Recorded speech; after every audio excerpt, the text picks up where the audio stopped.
Saludos desde Euronews. Nos encontramos este miércoles 15 de septiembre con que una vez más lo previsto se cumple. La alerta alimentaria en Afganistán deriva hacia el comienzo de desplazamientos de población por hambre.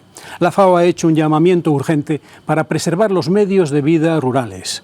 Afganistán es más que Kabul. El objetivo es evitar desplazamientos masivos de población y mientras la UNICEF nos recuerda que hay más de 4 millones de niños sin escolarizar en Afganistán. Elementos todos ellos que se conjuran para ofrecer una perspectiva de país dependiente de la ayuda exterior. Mientras, los brotes de COVID-19 aumentan en Afganistán, disminuyen significativamente en Europa por contraste, donde desaparecen progresivamente. Las restricciones también. A ello se ha referido la presidenta de la Comisión Europea, Ursula von der Leyen, en su discurso sobre el Estado de la Unión, donde resaltó que la campaña de vacunación ha colocado a la UE por encima del 70% de adultos inmunizados. Von der Leyen hizo un llamamiento a llenar de contenido concreto, real y práctico las declaraciones sobre el alma europea. Pero tenemos bastante más. Referéndum sobre el aborto en San Marino y una tradición teñida de sangre y brutalidad a cargar en el debe del gobierno de Dinamarca. La actual matanza, esta vez de 1.400 delfines en una cacería en las Islas Feroe. Los matan con lanzas y cuchillos en una orgía de muerte sin otro sentido que repetir lo hecho el año anterior. Les ofrecemos ahora las claves del día en 20 minutos. La FAO alerta de que 4 millones de afganos están en situación de emergencia alimentaria en las zonas rurales, donde necesitan 36 millones de dólares de forma urgente. La presidenta de la Comisión Europea saca pecho durante el debate sobre el Estado de la Unión y presume de los éxitos europeos en la lucha contra la pandemia. Europa sigue relajando sus medidas sanitarias. La distancia de seguridad deja de ser obligatoria en Países Bajos. El gobernador de California, Gavin Newsom, se salva del referéndum revocatorio según los resultados preliminares, que le dan un amplio margen de un 66,8%. Una lotería de película. El gobierno de México regala la casa de la huida del Chapo a través de un túnel bajo su ducha en 2014. Situación crítica debido a la hambruna en las zonas rurales de Afganistán, según la ONU. El 70% de la población vive en estas zonas que requieren de forma urgente de al menos 36 millones de dólares para que en los próximos meses puedan cultivar trigo o alimentar al ganado, así como ayuda en efectivo para las familias vulnerables, los ancianos y las personas con discapacidad. Hay 14 millones de afganos que están en lo que clasificamos como situación de crisis alimentaria o de emergencia. 4 millones de ellos están en lo que en la FAO consideramos como situación de emergencia. Esto supone la existencia de carencias extremas en el consumo de alimentos, niveles muy elevados de desnutrición severa y exceso de mortalidad. La grave sequía está afectando al sector agroganadero, que es indispensable para los afganos. Representa el 25% del PIB. Además, debido a las conquistas talibanes, unos 400.000 afganos han abandonado las zonas rurales. También sigue el temor de que colapse el sistema económico. Los pocos bancos que quedan abiertos han limitado la retirada de efectivo. Así empieza un día de clase en esta escuela de Kabul. Hay 600 niños que siguen acudiendo a clase. Las niñas con la cabeza cubierta. Entre ellas está Taiba, de 8 años. Cuando el profesor le pregunta si le gusta la escuela, dice que sí, que mucho. Y añade: estudio para mejorar mi futuro. En todo Afganistán sigue habiendo muchas dudas sobre cómo afectará a la educación el gobierno talibán, especialmente a la educación de las niñas. Varios talibanes acudieron al colegio para pedirles a los profesores que siguieran el programa escolar según la ley islámica. Tratamos de facilitar la enseñanza a nuestros alumnos para nuestro país. Lo intentaremos en la medida de lo posible. En la entrada del Ministerio de Educación Superior, un grupo de mujeres, acompañadas en su mayoría por un hombre de su familia, intentan averiguar qué va a pasar con su curso universitario. Se quejan de que no les dejan entrar.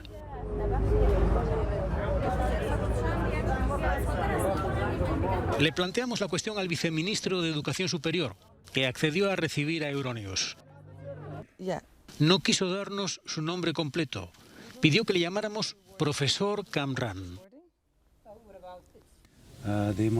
La política del Emirato Islámico sobre la educación de las niñas y las mujeres es muy clara. El Emirato Islámico cree que todas las niñas y mujeres pueden estudiar y que Afganistán necesita su educación. La educación no está cerrada para las niñas y simplemente estamos esperando que se den las condiciones adecuadas. Las puertas de las escuelas y universidades se abrirán para todas las niñas y mujeres. Pero los combatientes talibanes que forman barrera a la entrada de la Universidad de Kabul dicen lo contrario. Al parecer el rector les dio la orden de no dejar entrar a nadie, especialmente a los periodistas. Mientras los talibanes dicen que las mujeres podrán seguir estudiando, algunas de las normas impuestas por el grupo, como las aulas completamente segregadas, en las que solo las profesoras pueden enseñar a las alumnas, van a ser, al parecer, difíciles de aplicar. El personal de las distintas universidades públicas dice que simplemente no tiene suficiente personal y que a muchas mujeres se les pedirá que no vuelvan, si es que se reanudan las clases. Annelies Borges en Cabo, Afganistán, for Euronews. La presidenta de la Comisión Europea ha sacado pecho en su discurso anual sobre el Estado de la Unión. Ursula von der Leyen ha destacado los logros en materia de vacunación. En la Unión Europea, el 70% de los adultos ya han recibido la pauta completa y se han exportado 700 millones de dosis al resto del mundo. La campaña de vacunación tardó en arrancar, lo que le valió muchas críticas, pero se recuperó el retraso. Hicimos lo que decía la ciencia, suministramos a Europa, suministramos al resto del mundo y lo hicimos de manera correcta, porque lo hicimos a la manera europea y creo que funcionó. De cara al futuro, von der Leyen ha prometido reforzar la capacidad de Europa para luchar contra las pandemias a través de un organismo de nueva creación y hacer de Europa un líder tecnológico apostando por los microchips. En este momento dependemos de los chips de última generación fabricados en Asia, así que hemos de centrar todos nuestros esfuerzos en mejorar esta situación. Respecto al Pacto Verde, la Unión Europea se ha marcado el objetivo de alcanzar la neutralidad climática, pero para ello hará falta voluntad política y dinero. Nos aseguraremos de que esta gran ambición climática venga acompañada de más ambición social, porque esta debe ser una transición justa. Y por eso propusimos un nuevo Fondo Social Climático para hacer frente a la pobreza energética, que ya padecen 34 millones de europeos. 34 million Europeans suffer from. Von der Leyen también ha prometido presentar una propuesta para prohibir la importación de productos realizados con mano de obra forzada. Ha pronunciado su discurso en el Parlamento Europeo, como manda la tradición, pero también porque sus propuestas requieren el apoyo de la Cámara, así como de los diferentes gobiernos de la Unión Europea. Europa sigue relajando paulatinamente sus medidas sanitarias. Países Bajos pondrá fin a una de las políticas más llamativas de la pandemia, el distanciamiento social. Al mismo tiempo, el Gobierno hará obligatorias las tarjetas sanitarias para entrar en locales como bares, restaurantes y teatros. Me alegro de poder anunciar hoy que podemos suprimir la distancia de 1,5 metros como obligación en todas partes a partir del sábado 25 de septiembre. Por supuesto que sigue siendo sensato darse espacio y 1,5 metros sigue siendo la distancia de seguridad, pero ya no será obligatoria, celebraba el primer ministro Rutte. Para Reino Unido, el otoño y el invierno también serán el momento de levantar las restricciones. Tenemos niveles más altos de casos diarios, miles más, pero en muchos otros aspectos cruciales el pueblo británico, todos nosotros, colectiva e individualmente, estamos incomparablemente mejor situados para luchar contra la enfermedad. Más del 80% de los mayores de 16 años están ya doblemente vacunados y tenemos anticuerpos contra la COVID en alrededor del 90% de la población adulta. Y esas vacunas están funcionando, ha explicado Boris Johnson.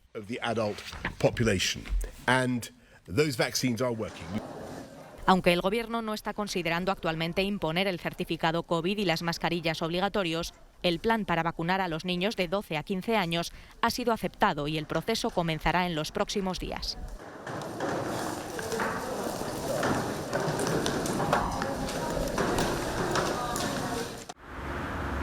El 26 de septiembre, San Marino decidirá si legaliza el aborto hasta la 12ª semana de embarazo. El minúsculo estado de 33.000 habitantes, enclavado en el centro de Italia, es uno de los pocos en Europa donde la interrupción del embarazo es ilegal. Partidarios y contrarios exponen sus argumentos. No es cierto que el aborto no exista en San Marino. Las mujeres de San Marino van a abortar fuera de nuestro país. Lo hacen de forma legal, porque aquí el aborto es un delito. Todo esto es vergonzoso, dice Rosa Zafferani, de la Unión de Mujeres de San Marino. ¿Por qué debe decidir solo la madre? Una pareja está compuesta por una madre y un padre. ¿Por qué tiene que ser siempre solo la mujer quien decida? ¿Acaso el padre no tiene ningún poder de decisión? El embarazo debe llevarse a término sin que se produzca un aborto. Si realmente no se quiere al niño, existe la posibilidad de darlo en adopción, dice este hombre. Si se aprueba la ley, a partir de la 12ª semana el aborto solo se permitiría si la vida de la madre estuviera en peligro o en caso de anomalías fetales que pudieran perjudicar a la mujer física o psicológicamente. Una gran matanza de 1428 delfines reabre el debate sobre esta práctica en las Islas Feroe. La caza de estos mamíferos en aguas poco profundas para obtener su carne y grasa es una tradicional campaña que no es comercial y está autorizada, pero los activistas medioambientales critican su crueldad. La falta de organización y el aumento de las piezas cazadas ha hecho saltar las alarmas este año. El gobernador de California, el demócrata Gavin Newsom, ha sobrevivido al referéndum revocatorio convocado en su contra, según los resultados preliminares. Mantuvo su puesto con un amplio margen del 66,8% de los votos. Es más de la mitad de los votos, por lo que no puede ser destituido y reemplazado por alguno de los 46 candidatos que se presentaron. Estamos disfrutando del voto abrumador del no esta noche, aquí en el estado de California. Pero el no es lo único que se ha dicho esta noche. Quiero centrarme en aquello sobre lo que hemos dicho que sí. Hemos dicho que sí a la ciencia, a las vacunas. Hemos dicho sí a acabar con esta pandemia, al derecho de la gente a votar sin miedo al falso fraude y a la supresión de votos. Hemos dicho sí al derecho constitucional fundamental de las mujeres a decidir por sí mismas lo que hacen con su cuerpo, su destino y su futuro. Hemos dicho sí a la diversidad y a la inclusión.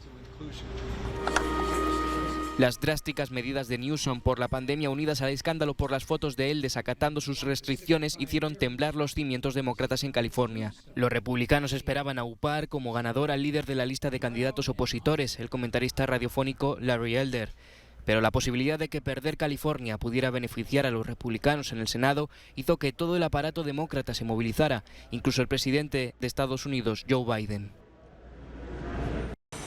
Si quiere una vida de película, ahora puede conseguirla gracias a una iniciativa del gobierno mexicano. A través de una lotería nacional, va a regalar la casa de la que huyó el excapo del narcotráfico Joaquín El Chapo Guzmán en 2014, cuando los marinos mexicanos lo tenían rodeado. Pues imagina que me quedara yo con una casa, la del Chapo, la del Calderón, me iba yo a sentir en las nubes. La modesta vivienda ha sufrido algunas reformas. Se han retirado las cámaras de vigilancia que cubrían todos los ángulos del exterior del edificio, ha recibido una mano de pintura y ya no está el agujero bajo la ducha por el que Guzmán escapó colándose hasta llegar a una red de túneles. Ahora ese pasadizo está tapado con una losa de hormigón.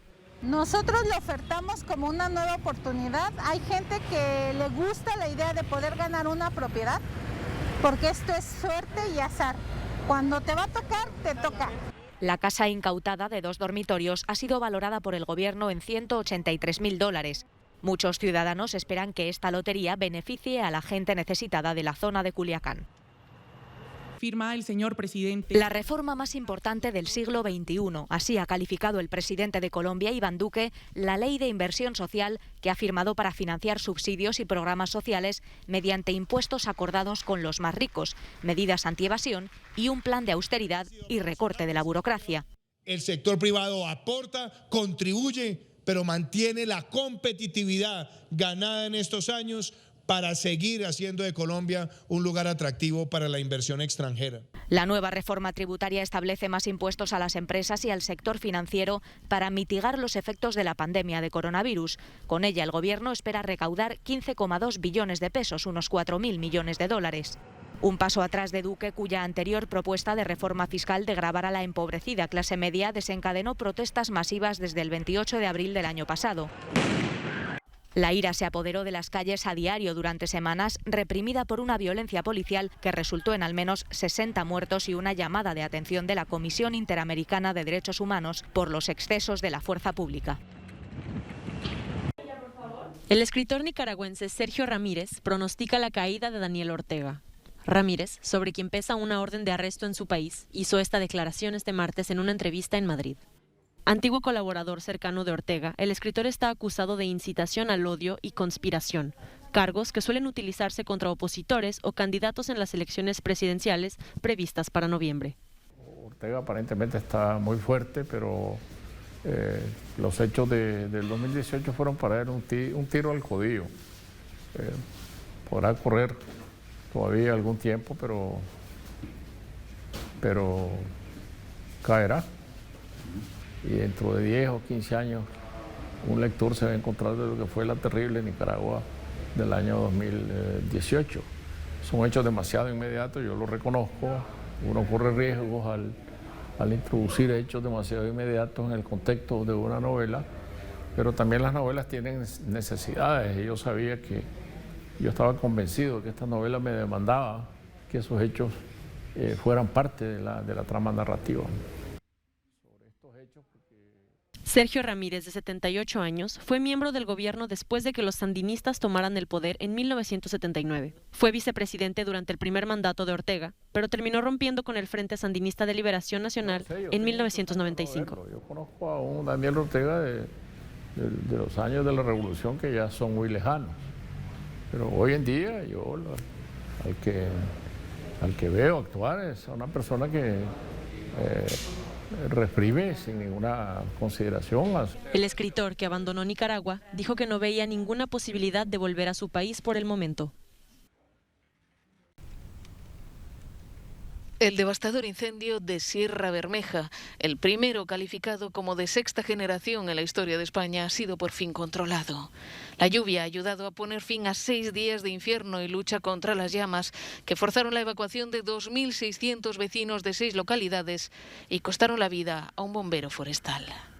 La herida dejada por el fuego en la piel de Málaga es profunda. Casi 90 kilómetros, 10.000 hectáreas de sierra y bosques calcinados. La mayoría de los efectivos, así como la unidad militar de emergencia que han trabajado incansablemente en el dispositivo, se retiraron este martes entre aplausos de la población de Estepona. La investigación apunta que el incendio fue provocado. En un tuit, el presidente de la Junta de Andalucía, Juanma Moreno, ha anunciado su intención de abrir una batalla para modificar el Código Penal y para que se endurezcan las penas contra los pirómanos. Pido que todas las formaciones políticas se sumen a este debate para llegar a un acuerdo, dice. Un centenar de bomberos permanecen sobre el terreno. Buscan los llamados puntos calientes y tratan de refrescar el terreno para evitar que el fuego pueda repartir. Siempre, hasta que no se dé por extinguir un incendio, siempre hay riesgo. Además, una masa como esta, unas pendientes como esta y una temperatura, una orografía como esta. Las zonas quemadas tenían un alto valor ecológico. Las llamas no han perdonado a los pinsapos, una especie de abeto endémica de la zona. Pues ahora mismo un poco la joya de Andalucía, ¿no? Es un abeto exclusivo de Andalucía, que solo lo tenemos aquí, en Sierra Bermeja. Los últimos 250 vecinos evacuados pudieron regresar este martes a sus hogares. Este incendio ha sido uno de los más complicados y peligrosos registrados en España. Fue calificado como de sexta generación porque provocaba nubes de humo que se condensaban sobre las llamas y que de precipitarse generaban un efecto parecido a una lluvia de fuego. Con una pancarta que rezaba «Francisco, bienvenido entre nosotros», así acogía el mayor gueto gitano de Centro Europa al Papa. En su tercer día de visita a Eslovaquia, el pontífice quiso mezclarse con los pobres entre los más pobres en el barrio de Lunik 9 en la ciudad de Košice. Entre los asistentes a la ceremonia no había ningún miembro del gobierno. En este barrio marginal, sin agua corriente ni electricidad y donde el desempleo alcanza el 80%, Francisco lanzó un mensaje contra la discriminación, aunque reconoció no es fácil ir más allá de los prejuicios, incluso entre los cristianos. El Papa denunció que la comunidad gitana es demasiadas veces objeto de estereotipos discriminatorios y gestos difamatorios. La comunidad romaní representa el 10% de los habitantes de Eslovaquia.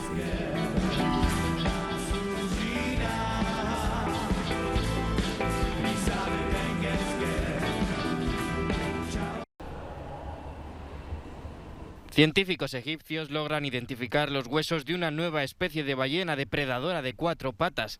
Sus restos fueron desenterrados hace más de una década en el desierto occidental del país. Es uno de los fósiles más antiguos de la depresión de Fayum.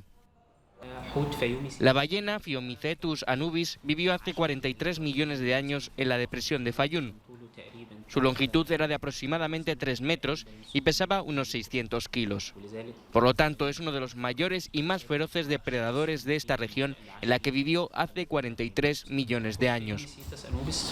El Phiomicetus anubis era una ballena muy importante porque tenía 4 extremidades. Su trascendencia radicaba en que se encontraba en la mitad de la cadena evolutiva de las ballenas. Eran unas cazadoras expertas y vivían tanto en tierra como en el mar. Tenían el cráneo y el morro alargados. Sus restos han permitido establecer la conexión entre cómo estos animales pasaron de ser mamíferos herbívoros y terrestres a especies carnívoras y acuáticas. Es un descubrimiento muy importante porque ha permitido que se registre uno de los eslabones perdidos, una forma transitoria que hubo a lo largo de la evolución de la ballena, desde que habitó totalmente en la tierra como animal terrestre hasta que se convirtió en la ballena totalmente acuática que existe en la actualidad. Los fósiles permiten enlazar con los restos de hace 50 millones de años que se encontraron en India y Pakistán. El descubrimiento se ha producido tras una colaboración de 4 años entre científicos egipcios y estadounidenses. Hasta aquí hemos llegado en Euronews hoy. Antes de irnos les dejamos con un no comment que nos lleva hasta Costa Rica, el país que abolió su ejército en 1948 y ahora celebra su bicentenario como nación independiente y soberana.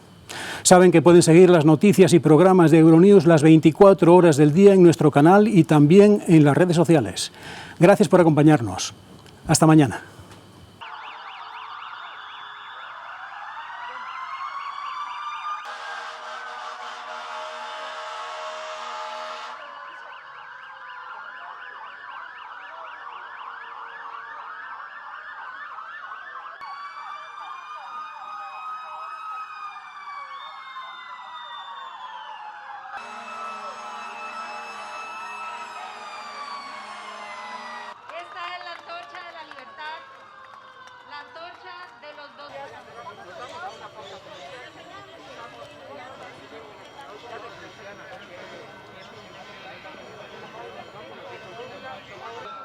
Y de esta democracia ejemplar